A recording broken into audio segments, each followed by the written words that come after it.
There we go. Okay, so I'm going to go back and review. You all can see my screen? Yes. Yes. Okay. All right, so I'm going to go back and I'm going to redo making my file. So I'm making a new file, 20 by 30 at 300 DPI. I won't go back into the resolution part of it because we'll fix that later when we need to. I'm going to go to File, Open. I'm going to grab a batch of photos that are all one scene and open them.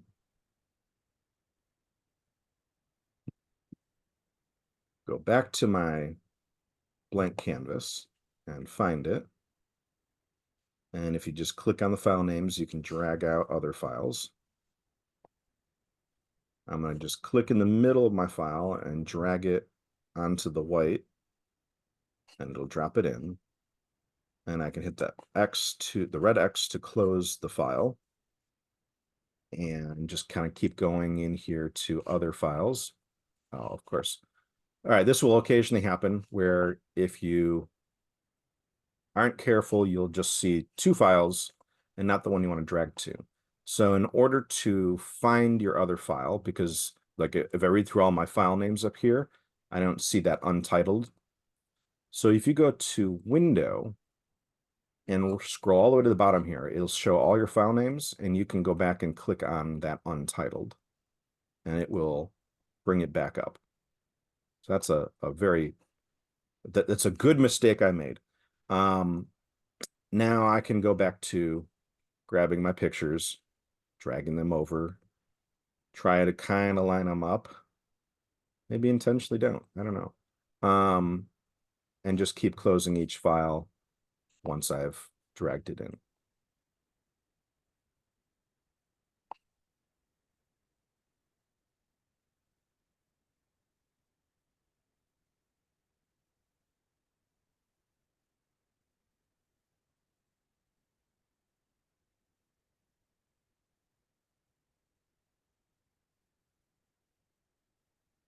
And I'm going to repeat myself that once you have them in here, you should be able to just click on individual pictures and it will auto select them so that you can click to drag them around.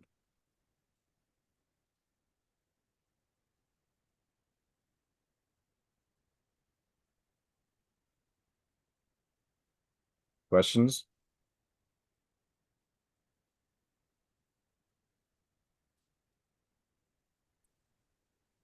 Not at the moment. Might need you to repeat the steps because I'm still getting my pictures into Lightroom. Yep.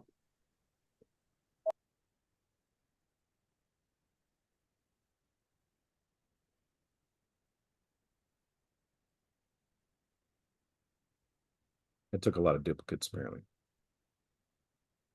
And look at that. It's a scooter thingy. Terrible, isn't it? All right, so if I want to move things around, again, I can just click on individual files and drag them. What can be difficult, and I intentionally did this one at an angle that's kind of crooked. By default, all these things sort of lock into a grid. So one of the first things we really want to go over is how to rotate things, right? So I'm on the move tool, and that's what's allowing me to drag things around. If I was on something else, it would do something else. Like this is a selection tool, and that's not a good thing. If you ever see these marching ants, you can just hit, well, you can hit deselect here, or the keyboard shortcut for it is Command on a Mac or Control on a PC plus D. So Command D will deselect. That's a very common issue. But if I want to rotate one, what I can do is I can go to Edit, Transform, and well, rotate would be the one that kind of makes the most sense in this case because we're going to rotate. You could also just hit free transform, but I usually like to sort of nail it down to one thing. So we have scale, rotate, skew, distort, perspective, warp, and rotate makes the most sense. And it'll put this box with squares around it. And if I click outside the box, it will let me rotate. So I can take something and throw it more out of whack or more inline. And I should still be able to just click and drag it over. And now you can see it kind of lines up better, right? And when I'm done, I can just hit done here, or I can hit the escape button on the keyboard. Oh, sorry, escape will undo. Enter will lock it in.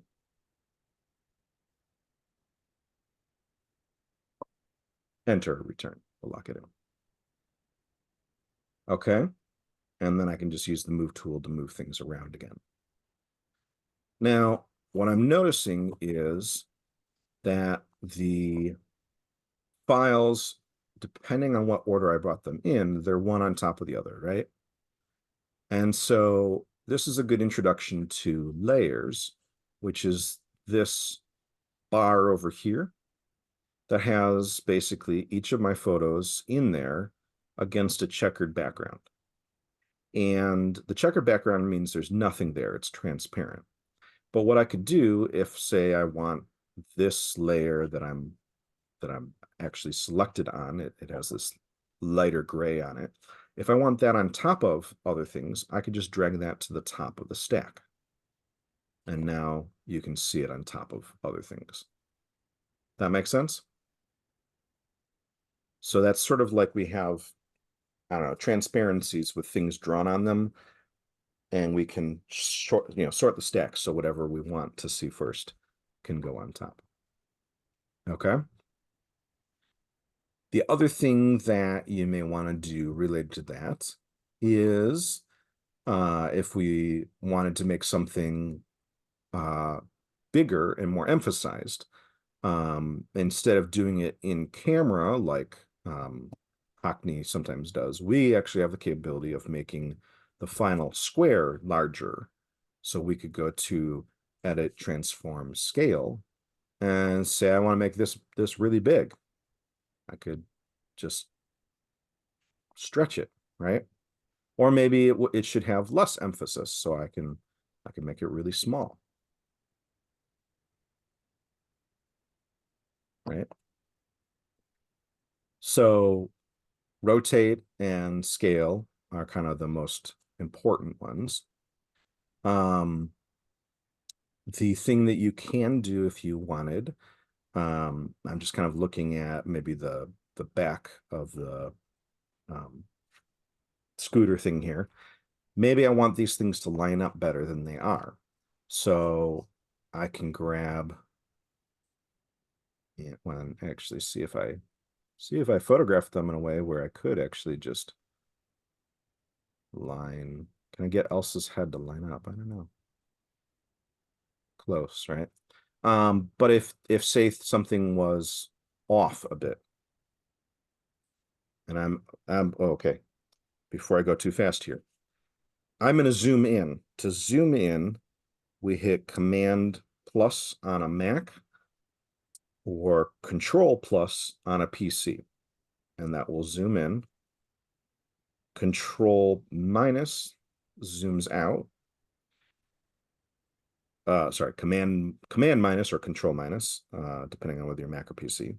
And command 0 or control 0 will make the whole board fit to the screen. So I'm going to zoom in, command plus. And if I want to navigate, I don't want to just click and drag because it will grab my file. What I need to do is I hit the space bar and it gives me this little hand, and then it can let me drag around. That makes sense?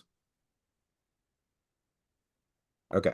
So what I'm going to try and do is I'm going to actually use another tool to get these things to line up closer than they are. I did photograph them so that they relatively do line up, but I'm going to intentionally like throw this off a bit and use a tool to make things line up.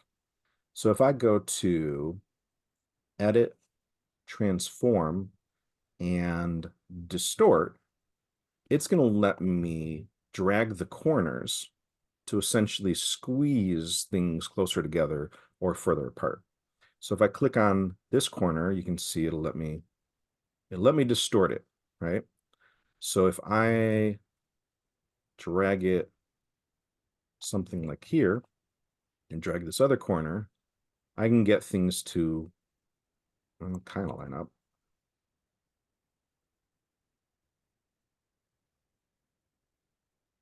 Am I making it worse or better?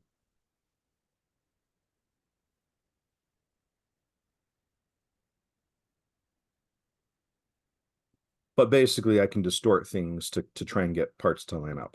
I've actually, I think, made it so it lines up less, but the idea here is with distort, we can actually make our box no longer a rectangle shape by making the angles of the corners no longer 90 degrees.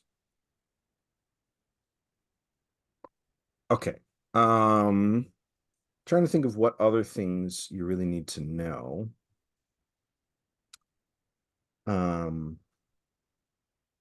I only have 8 files here, and the whole idea is you should be working with between 15 and 30, right? Pictures. So hopefully you all have a bit more than that. I have, I think, a different scene with more. So maybe if I switch to that, I can have more complex problems to deal with. But how is this going so far? So far, so good. Easy? Yep. Good? Good, good. All right. Same, I'm gonna, oh, go ahead. What? same for me, but the problem is my laptop won't open Photoshop. It's loading. It's still on 30%, so I don't know what to do right now.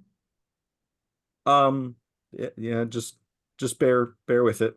Just you know, give it time, and um we can work on these on the school's computers next class. Um and hopefully that will run smoother. Okay, thank you. Yep. Okay. I'm gonna do one more. Shrink this down. I'm gonna really kill my computer now, I think. All right, so I'm gonna open another set. If my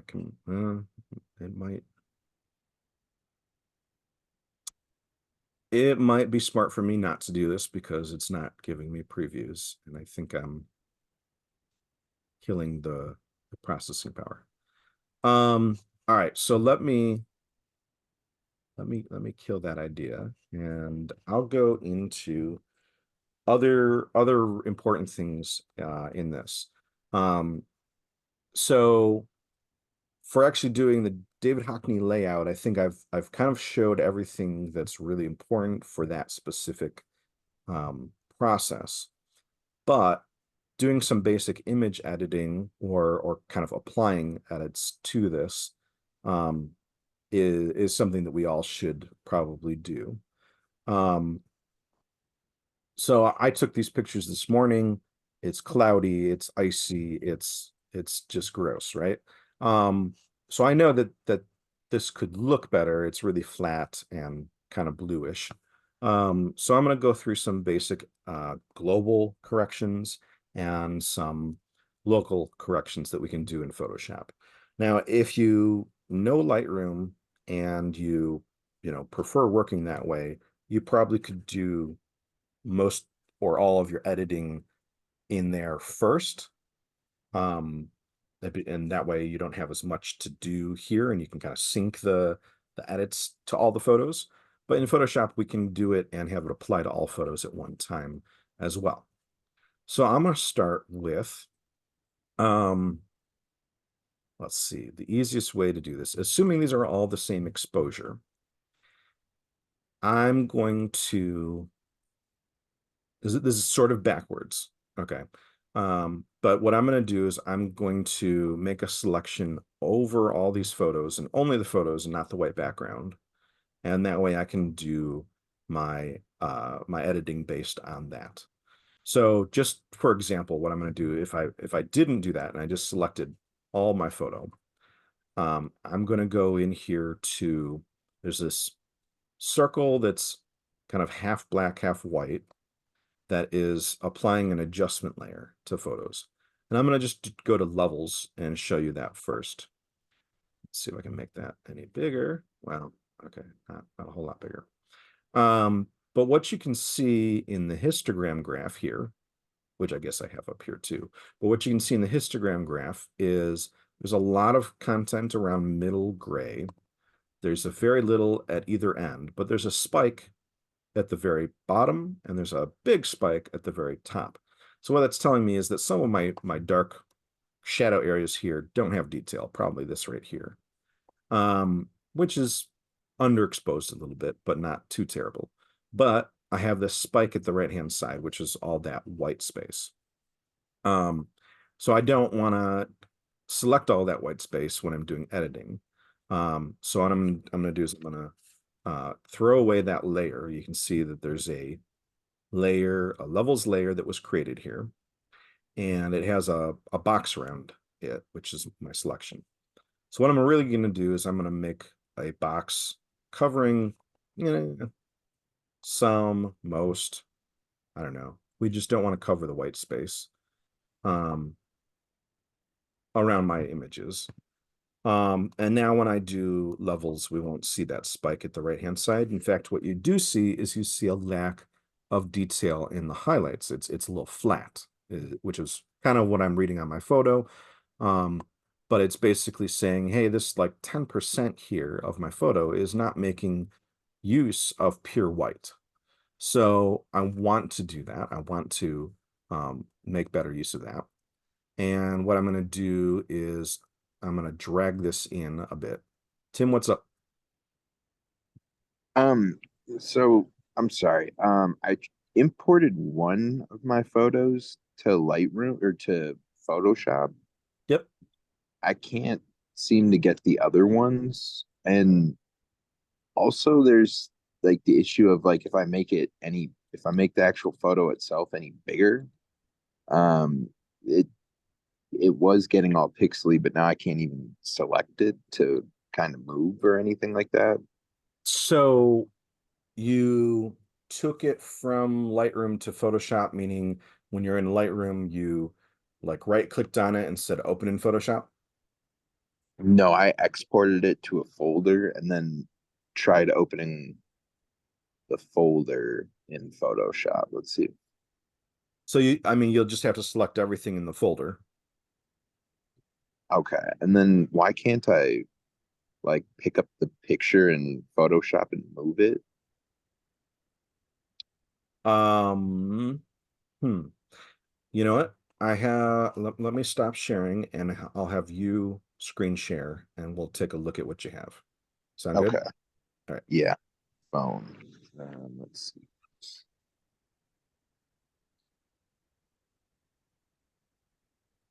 Oh. Um, so I have and they're awfully small. Okay. So first, did you grab the move tool, which is the very top tool on the left toolbar? Oh, okay. Now you should be able to drag them around, right? Yep. Yep. Okay. All right. Sounds good. And then why can't I enlarge them at all? Um, So if you do edit, transform, scale, that edit, should let you make them form, larger. scale. If you click on a corner. And now it's well, it's can't really see, but it's all pixelated now. Okay, so probably what happened is when you exported them out of Lightroom, it was too low of a resolution. Gotcha. So I would kill those files and go back into Lightroom and export them and just make sure you're working with you want to be working with 2,000 to 3,000 pixel wide. I mean, you could work with full resolution too. It probably will slow down the computer a bit, but it should work. Make sense? Yeah. Okay. Thank you. All right, I'm gonna go back to this. All right, so I've got my levels. Y'all can see this again, right? Yes. I've got my levels here, and what I'm gonna do is I'm gonna pull down my white point here. And you can see if I go too far, it starts blowing out the highlights, overexposing everything, right? So I've got this gap. If you don't have this gap, you exposed your pictures better than me. Good job. I was in a rush. So what I'm going to do is I'm going to pull it down just till it's aligned with this first kind of pixels here. I'm just eliminating that gap. And if I overexposed, I would do that same sort of thing with the left side. Okay, but I'm underexposed, so I'm not going to do that. But you can see in here where I had made that selection that it's brightening it up and making things have a little bit more contrast. So that created what we call a mask. For right now, I'm not going to get into masks. I just want to get rid of the mask. I'm going to drag it and throw it in the garbage. And then it applies that to everything. So now when I turn on and off that eyeball, you can see it's giving a little more contrast in my picture. Okay, so that's setting my basic contrast, my global contrast, I should say. I can make another adjustment layer, clicking the half gray, half white circle here, and I'm going to go to curves. Now curves will allow me to brighten or darken my whole photo. It will also allow me to add 2 points, where if I drag one up, it brightens. In this case, I'm clicking the highlights. It'll let me brighten my highlights, and I can drag this one down, and it'll darken my shadows, and that adds contrast to my photo. Now, that's too much contrast. It looks bad, in my opinion. But that is the type of thing we can do with curves. We have the ability to also just use the, I don't know what they actually call this, but this finger mode, where you can just click in your scene and say, hey, I want this thing to be brighter or darker. And in my case, I'm going to say the white ring here, I want to make that a bit brighter. And I'm going to say maybe the ground here and the shadows, I want to make a bit darker. And so what it's doing is it's going to put points on the graph where I'm actually on the brightness values that I'm clicking on, and it will allow me to add or subtract a little contrast. Now, this doesn't look like much on the curve, but when I turn the eyeball here on and off, you can see it making a bit of a difference, right? The other thing we can do with curves is we can try to color correct. So knowing that my photo is probably a bit too blue cyan, I can actually go in here to separate channels, red, green, blue, and I can change the red channel and make it brighter or darker, which when you subtract red, you get cyan. And if I just drag my point off the graph, it resets it. If I take away green, it makes magenta. And if I take away blue, it makes yellow.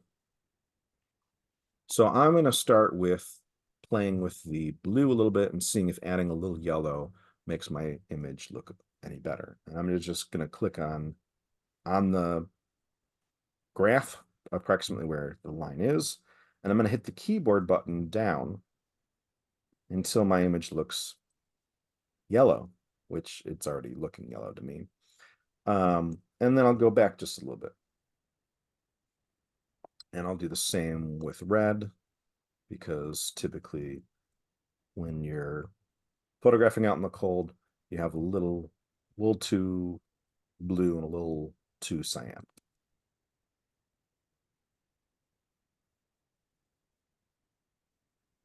So if I turn that on and off now, we're going to see contrast change, but we're also going to see a color change. What do y'all think? I don't know if Zoom is representing the color well here, but that gives it a little bit more life. Brings out the purple a little bit. And one of the tricks I do if it's really hard to see color is I make a hue saturation adjustment layer, and I pull up the saturation quite a bit. And then when you go through this, if I go back into here, when you're going a couple points at a time, you can really see the color change going ew to, oh, that looks nice, to, oh, that's a little bit too red. And then back down till it looks to about halfway in the middle. And that's usually how I tend to color correct things in Photoshop. And it usually comes out pretty well, as long as you have a well-calibrated monitor, which is one of the things that we'll have to talk about the next time that we're in class in person. And then I throw away the hue saturation adjustment layer. Okay. Let's see. The other things that would be good to get into. I'm going to say of the adjustment layers, the one I would encourage you to never use is brightness contrast. It's better to use levels and curves to adjust brightness and contrast because there's more of a science to it, I guess. Brightness and contrast tends to lose detail in the highlights and the shadows more. So I would stick with those. You could play with exposure. Hue saturation, the main thing I'll say is a little goes a long way. Kind of like in Lightroom, I wouldn't go more than 10, maybe 20 points max. Do you all know the difference between saturation and vibrance? No. No. Okay. So vibrance is meant for skin tones. So if you were doing, or I guess I should say it's meant to not affect skin tones. If you're doing fashion or some sort of portraiture and you wanted to make clothing pop more, I would recommend using vibrance. Vibrance will boost the colors in everything except for skin tones. And so the reason we don't want to saturate skin tones basically is it tends to make red skin look more red. In other words, you look drunk when you boost the saturation in skin tones. So vibrance is made to not affect skin tones, but affect other colors. So I would say stick to vibrance unless you're just doing like landscape photos, then it probably doesn't really matter. Another one to play with would be color balance, which sort of works like what I was talking about with curves, where you have red, cyan, green, magenta, yellow, and blue. But it actually breaks it down to have control over shadows, midtones, and highlights separately. So that means that if this was something that I think was more common in photographing film. Kodak and Fuji had very different color tones, especially in the shadows. You get much more blue cyan color in the shadow areas in Fujifilm. And so it was really important to be able to sort of edit just the shadows to correct for that blue cyan cast. But this allows you to kind of go deeper into editing when you have heavy shadows versus highlights. But it's the same idea of red, cyan, green, and magenta, yellow, blue. And I don't tend to use that as much as I do curves, because curves are, you're allowed to, you can kind of adjust contrast and color at the same time. Black and white is a black and white filter where, much like in Lightroom, you can edit based on the original colors. So if I wanted my what was, say, purple in my original image to be brighter, I can just pull up the magentas or dark down. So you can edit brightness of colors brightness of the black and white image based on the original colors, if that makes any sense. So if I do blues, you can see the areas that were more blue in the original, I can adjust those. Or I don't know, there's not much green. Yellow is probably all the concrete. Red. Oh, red's not moving. There we go. Yeah, red's more the concrete. Yeah. So that's very much like what you could do in Lightroom. I mean, a lot of these things are, Lightroom was built off of Photoshop, particularly Photoshop Camera Raw. So a lot of the things that we have here are things that we have in Lightroom. Channel Mixer is another color tool, but what we can do, well, you know, there's only a few times that I really use this, which is more of when we do the alt photo class and we play with infrared. But basically, all of these things need to add up to 100, and you can switch between red, green, blue channels, and you can essentially swap the channel colors. This isn't something that I would say you should ever really play with. Invert. Ooh, trippy. Makes it a negative. Posterize turns it into a graphic picture, which I wouldn't say you should ever really use. Threshold, gradient map, selective color. Yeah, these are all things I probably wouldn't say you should dive into. But the most important thing is that you get familiar with the layers palette here, and you relatively don't want to start changing the order of your adjustment layers, which are changing your color and contrast versus your sort of, I don't want to call them physical layers, they're your pixel layers, I guess is what I should call them. These are fine to pull up and down and whatever, but once you put this in, if I grab these and I pull them halfway down, oops, if I pull this down here, it's going to start not affecting the layers that are above it and only affecting the layers that are below it. Okay, so once you sort of put these in, you don't want to start messing around with the order. All right, let's see. What other things do we really need to get into as basics? We should probably get into the crop tool, which is our 1, 2, 3, 4, 5th tool in the toolbar on the left. So when we are done making our picture and editing and all that sort of stuff, we need to at least center it, right? And maybe lose some of the white space. Now, when we print these, I'll print them, I'm going to scale them down. They're not going to be, you know, if you make one that's 40 by 50 inches, we're not going to print it that big.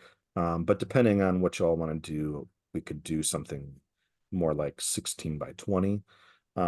But just know that whatever size you give me, I will make it fit whatever size I'm going to print it. But you want to think about whether or not it's centered, or maybe you want it not centered, but in order to play with the extra white space, the crop tool would be your friend. So the crop tool allows you to draw a box and it will crop to that. Or you can click on it and drag out the corners till you get something maybe more even, like that.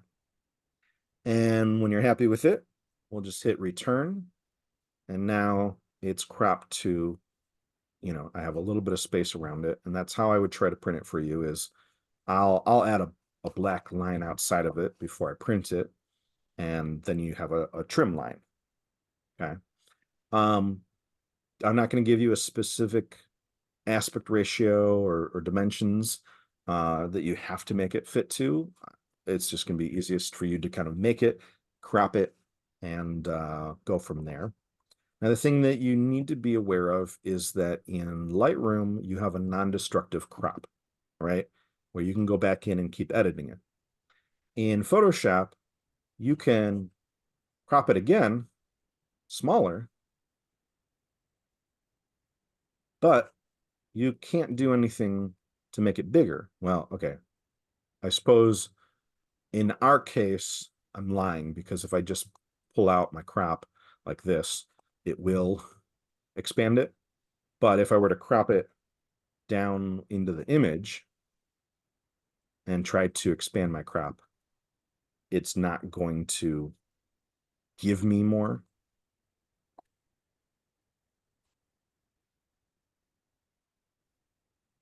See how it's cutting into the pixels and it's not bringing the pixels back. It's just, I can add white space by pulling the crop out.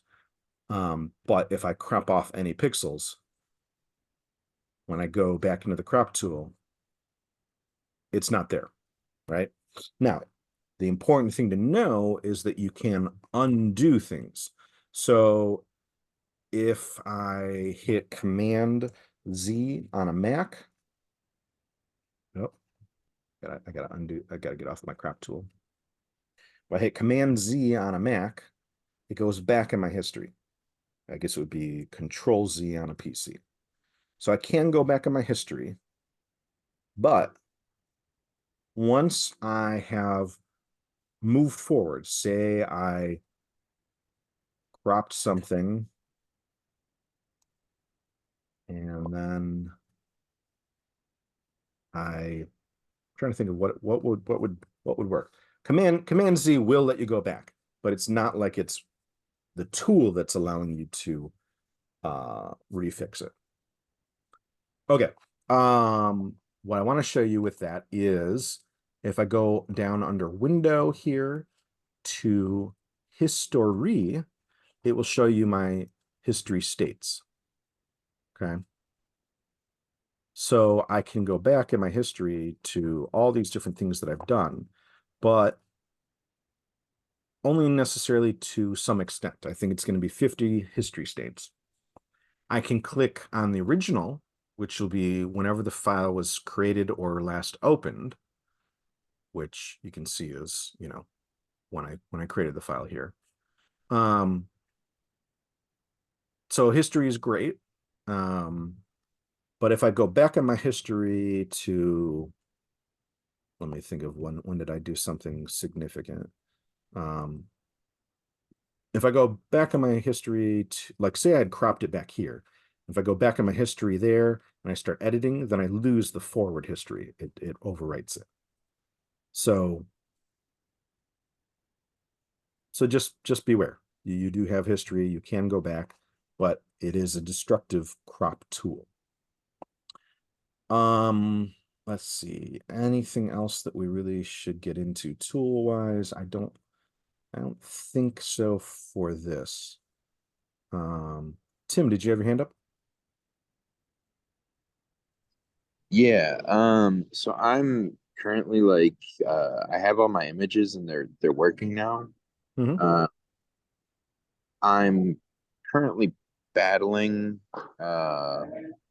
that issue you talked about with having the background not big enough. Do you know how to make it bigger? Yes. Okay. Excellent question. And that's something I should have covered. So if we go to image canvas size, it'll tell you how big your canvas is, and you can just plug in more inches. So say I needed more space on top. Instead of being a height of 18, I'm going to make it a height of 24. If I want to extend that full 6 inches in one direction, I can click on these arrows here. By default, it's going to expand it in both directions. So it would put 3 inches at the top, 3 inches at the bottom. But if I wanted to say only put it to the top, I can click the bottom arrow. And now you can see it's only going to extend up. And when I hit OK, it'll expand in that direction. The keyboard shortcut for that, if you so desire, on a Mac is Command Option C. On a PC, it'll be Control Option C. And so I'm going to just pretend I'm doing wider. I'm going to make it like 27 inches. In this case, if I don't click a direction and hit OK, it'll add that like 3.5 inches in both directions. That work for you? Yeah, it did. Thank you. I really Okay, appreciate it. awesome.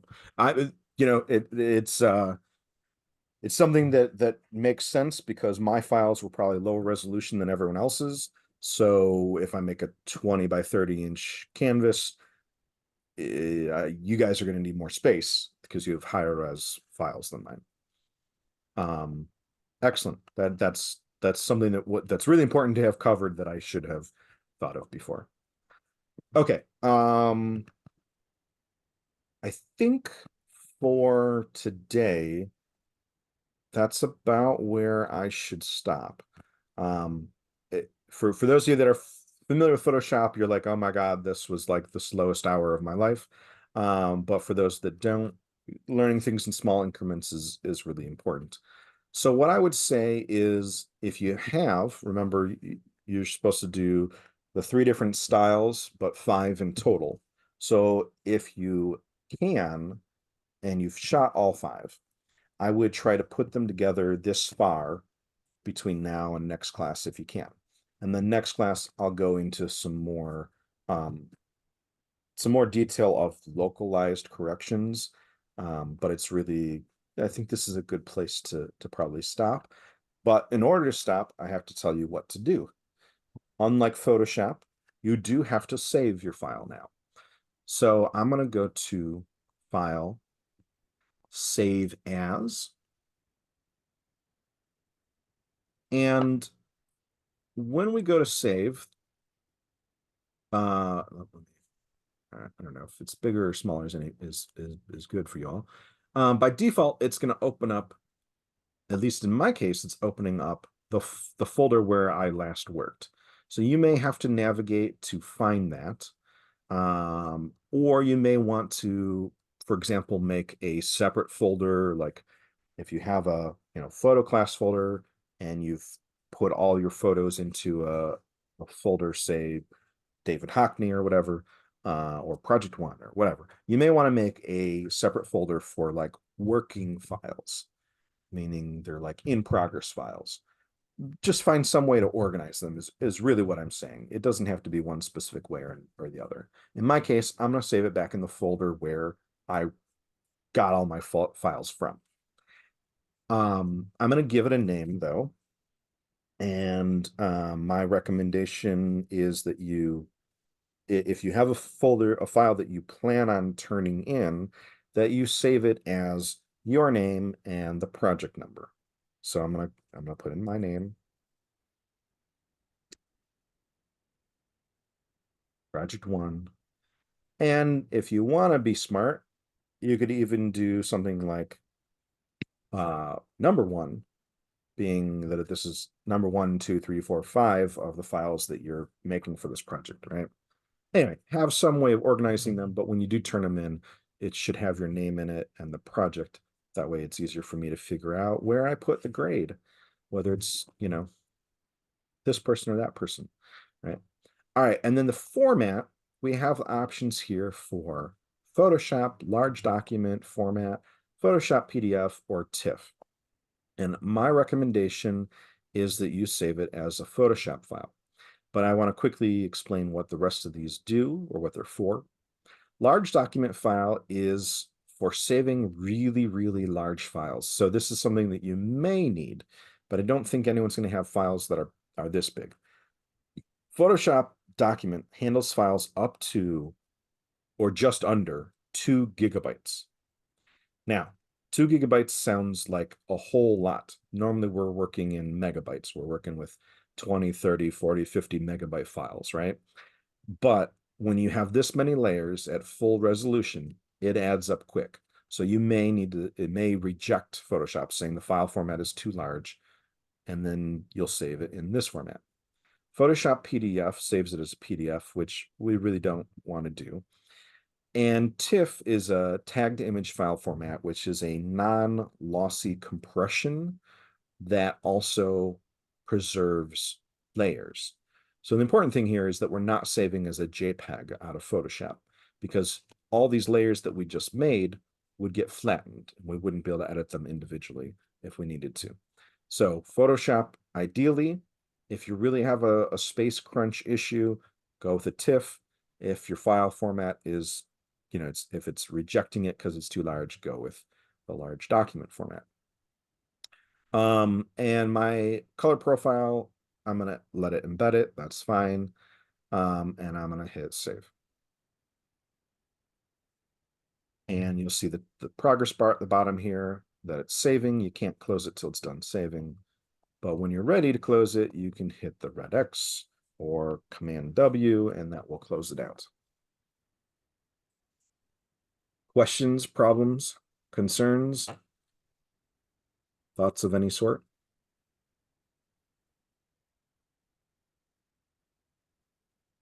Just to make clear, how many David Hockney projects do we need? 5 in total? 5 in total. Yeah.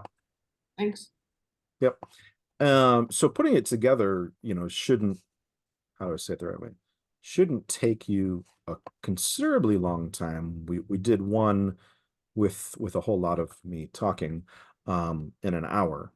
So my hope would be is that in like you'll speed up your process, that in like 2 hours time you'll be able to assemble them and have them relatively ready to go. And then we'll look at them next class, I think is what, yeah, next class.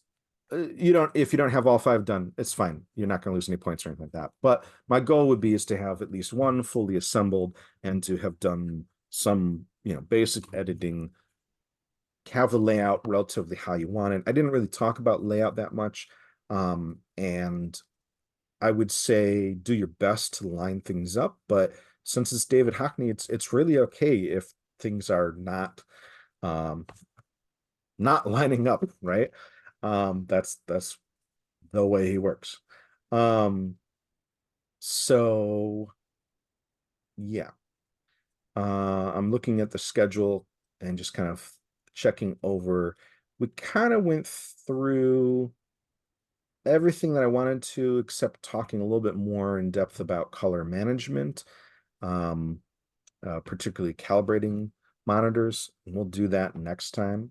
But yeah, I guess what I'm going to say is I'll hang out for questions, but if you're all good, just go work on these, try and assemble them relatively. And next class, when we can be back in person, we'll kind of dive into it a little bit more. Now, I do want to warn you, one thing about next class is that I'm going to introduce the next project, which is a caricature project. And so with that, what we're going to start by doing is taking pictures of everyone toward the second half of class, so that you have a nice picture of yourself on a green screen to use as the basis for the second project. So in other words, make sure you're awake and looking halfway decent for next class so that you are ready to be photographed. Cool. So if you've got questions, hang out and ask them. And if you don't, then just get working on this, and I'll let you go for the day, and I'll see you next time. Sound good? I do have a question for you. Yep. I did a really big picture. 1 second.